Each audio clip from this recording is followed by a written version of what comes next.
ایک بھیڑیا کسی پالتو کتے سے ملا اور ان میں گفتگو ہوئی۔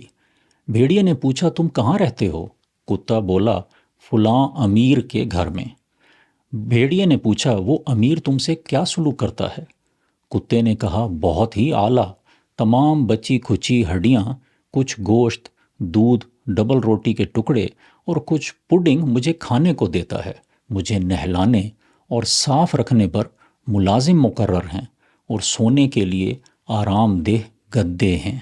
بھیڑیے نے کہا، کیا تمہارا مالک مجھے بھی ملازم رکھ لے گا؟ کتا بولا، ضرور، میں سفارش کروں گا۔ اس کے بعد وہ دونوں چل پڑے۔ ذرا آگے جا کر اتفاقاً بھیڑیے کی نظر کتے کی گردن پر پڑی جہاں ایک گہرا نشان تھا۔ اس نے پوچھا، یہ نشان کس چیز کا ہے؟ کتا بولا، پٹے کا۔ میرا مالک ہر صبح میری گردن میں ایک پٹا ڈال کر مجھے زنجیر سے باندھ دیتا ہے اور رات کے وقت کھول دیتا ہے۔ یہ سن کر بھیڑیا رک گیا اور کہنے لگا، اس پٹے کے ساتھ تو مجھے بادشاہت بھی منظور نہیں۔